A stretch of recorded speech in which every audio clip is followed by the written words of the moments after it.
और वो जो सहज चीज है उसको अगर आप सीधे से समझ ले तो अपने अंदर त्रिकोणाकार अस्थि में कुंडलिनी नाम की शक्ति है।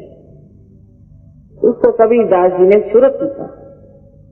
लेकिन इंसान हर चीज को इस तरह से बिगाड़ता है कि जिस बिहार में इतने बड़े महात्मा हो गए वहां तंबाकू को सुरति कहते हैं। इंसान को कोई चीज दे दो तो उसका बिगाड़ करने में इंसान के बढ़ के तो कोई है ही नहीं, तो उसको सुरति कहते हैं बिहार। तंबाकू को सुरति कहते हैं। सुरति चढ़े कमान, सुरति माने कुंडलिनी जो है वो ऊपर जब करती और वो षट चक्र को भेद करके और इस चराचर में जो ये परमात्मा की प्रेम की शक्ति है उससे एकाकार होती है, वही असल में योग है। और बाकी जो योग है वो उसका कुछ बहाना सा लगता है। योग माने संबंध हो जाना, कनेक्शन हो जाना। और ये आपके त्रिकोणाकार अस्थि बैठी, इस अस्थि को अंग्रेजी में सेक्रम ऐसा कहते हैं। इसका मतलब है कि ग्रीक के लोग इस चीज को जानते थे कि ये सेक्रेड है, ये पवित्र है, ये हड्डी पवित्र है। और सहयोग में आप अपनी आंख से देख सकते हैं कि किसी किसी में जहां पर कि ऊपर का चक्र में कोई दोष हो तो ये कुंडलिनी ऐसे जोर से स्पंदित होती जैसे कोई हृदय, हड्डी जो है वो हृदय के जैसे स्पंदित होने। और ये 3.5 कुंडलों में बैठी हुई शक्ति है और अनेक तागों से, जैसे कि अनेक बाल के जैसे बारीक बारीक इसके तागे होते हैं। और ये बीचों बीच की जो ब्रह्म नाड़ी है उसमें से बहुत सुंदरता से ऊपर चली आती है। और जब ब्रह्मरंध्र छिप जाता है तो आप ही के मस्तिष्क में से, सर में से, यहाँ से तालू में से आपको आश्चर्य होगा, आप ही महसूस कर सकते कि ठंडी ठंडी हवा आ रही है। हाथ में भी ठंडी ठंडी हवा आ रही है। आदि शंकराचार्य ने भी कहा है सलीलम सलीलम। उस दशा में जाकर के वो कहते हैं न योगे न सांख्य न, किसी भी चीज से नहीं, ये तो माँ की कृपा से होता है, क्योंकि वो तंग आ गए लोगों से झगड़ा करता है। तो ये आपकी माँ है और ये हरेक की अपने अपनी अलग खास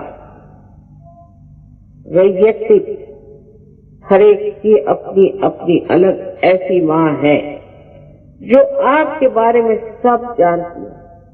आपने कहाँ कहाँ खोज की, आप कहाँ कहाँ भटके, आप में क्या अच्छाइयां हैं, क्या बुराइयां हैं, लेकिन माँ होने के कारण वो क्षमा कर देती है और आतुर है कि मेरे बच्चे को मैं उसका जन्म कैसे दे दूं।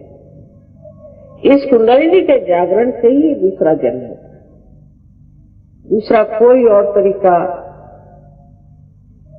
आत्मज्ञान का नहीं।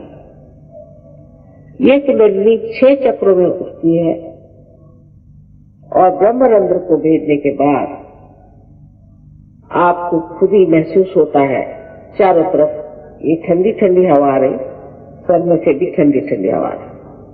पर यह तो सिर्फ एक बाह्य की देखने की चीज हुई। कुंडलिनी के जागरण से आपकी बीमारियां ठीक हो जाती हैं। इसकी सिद्धता तो आपकी दिल्ली यूनिवर्सिटी में ही हो गई, क्योंकि दिल्ली यूनिवर्सिटी ने इसे मान्यता दी और यहाँ अभी 2 डॉक्टर ने MD प्राप्त किया। उन्होंने इस पर रिसर्च किया और वो हैरान हो गए कि एक आदमी जो सहयोग करता है और जो सहयोग नहीं करता है उसके शारीरिक सौष्ठव में भी, उसके शारीरिक शक्ति में और दूसरे आदमी के शारीरिक शक्ति में ही बड़ा अंतर है। और भी जो साइकोसोमैटिक जो कि असाध्य रोग है उस पर भी मेहनत की गई है और उस पर भी देखा गया इससे असाध्य रोग ठीक होते हैं।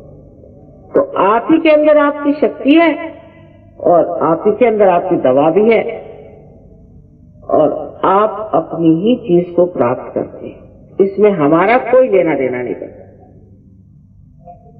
कोई भी लेना देना नहीं, सब आपका अपना है। जब आप अपनी ज्योति को प्राप्त कर लेते हैं तो आप भी दूसरों को जागरूक कर सकते हैं और आप भी दूसरों को ठीक कर सकते हैं। आप भी उनकी बीमारियां ठीक कर सकते हैं, क्योंकि जैसे जागृति होती है बीमारियां ठीक हो जाती हैं। बहुत सारे असाध्य रोग सहयोग से ठीक हुए हैं इस 19 साल में हमने देखे।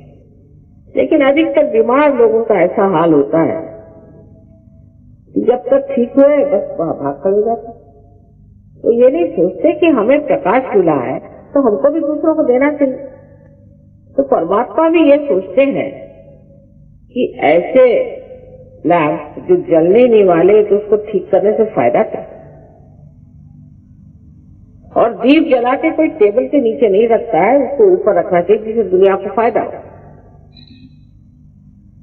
दूसरी बात, जो मानसिक क्लेश, मानसिक तकलीफें जो हमें होती है, इस तरह से बहुत से लोग हैं उन्हें डिप्रेशन आ जाता है, साइकोलॉजिकल, कोई होते पागल हो जाते हैं, और बहुत से लोग ऐसे होते हैं कि जो मेस्मराइज रहते हैं, इनको समझ नहीं रहता क्या करें क्या न करें, चीखते हैं, चिल्लाते हैं। ऐसे लोग भी सहयोग से बहुत से लोग ठीक हो गए। लेकिन सबसे तो कमाल हुई है कि सबसे कमाल तो हुई है कि जो लोग ड्रग लेते हैं, इलाज में हजारों सहयोगी हैं, हजारों, 30 देशों में ये कार्य हो रहा है। और बहुत से लोगों ने आज आत्म साक्षात्कार को प्राप्त किया और कल से छोड़ दिया। आपके दिल्ली शहर में भी बहुत से लोग जो शराब पीते थे, बहुत ज्यादा शराब के बगैर चैन नहीं। मैं नहीं कहती आप शराब मत पियो, नहीं तो आधे लोग उठ के चले जाएंगे, लेकिन थोड़े हमारे गली में आइए तो शराब छूट जाएगी अपने आप। मैं कभी नहीं कहती, क्यों कहें, जबकि कहने से लोग भाग जाते तो बेहतर है न कहें। अगर कोई आदमी अपने हाथ में सांप लेके खड़ा है, उससे कभी तेरे हाथ में सांप है और अंधेरा है, वो तो बुझा जाएगा, नहीं सांप सांप क्यों है, आप कौन से बड़े समझाने वाले, रहने दीजिए अपनी अकल। उसी वक्त आप लाइट लगा दीजिए, फौरन सांप छोड़ देंगे।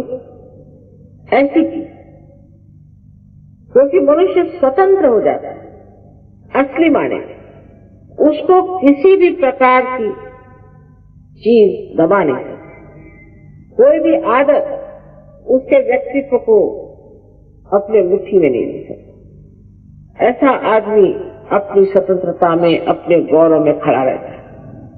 उसको किसी चीज की ना गरज रह जाती है, ना किसी का भय रह जाता है, वो अपने मस्ती में रहता है। जैसे कि कबीरदास जी ने कहा कि फिर मस्त हुए फिर क्या बोले। आज न जाने क्यों कबीरदास जी की बड़ी याद आ रही है। वो भी दिल्ली आए थे, बड़ी मेहनत कर गए, शायद होगी इन सब संत साधु औलिया, निजामुद्दीन साहब यहाँ हो गए, बड़े बड़े औलिया भी हो गए।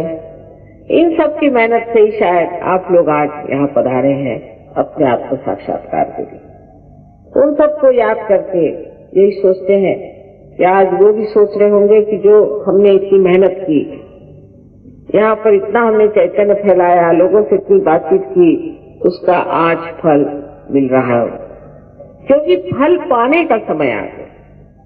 ये समय ऐसा है कि ये समय हजारों वर्ष बताया गया था कि ऐसा समय आएगा, और आज ये समय आ गया कि हजारों फूल बाग में खिल रहे हैं। पहले तो एक ही दो फूल खिलते थे, लेकिन आज हजारों फूल खिले हुए हैं, और संसार में रह करके ही आप इसे प्राप्त हो सकते। संसार से भाग कर नहीं, संन्यास की बात करने से नहीं, संसार में ही रह करके आप इसे प्राप्त कर सकते हैं।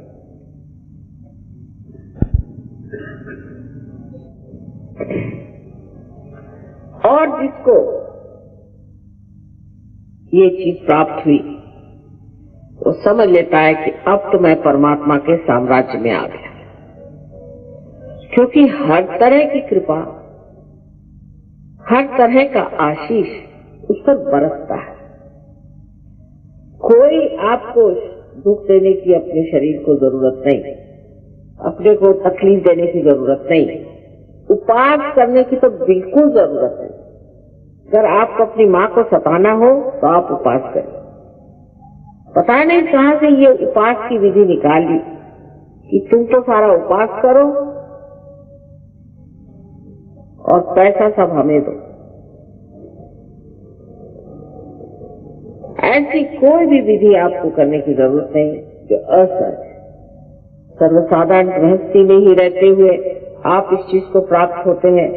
आपके गृहस्थी के भी प्रश्न टूट जाते हैं, आपसे रिश्ते अच्छे हो जाते हैं और एक नवी तरह की एक शय आप बन जाते हैं। लेकिन हम तो कहें कि ऐसी तो पूरी जमात की जमात तैयार हो रही है।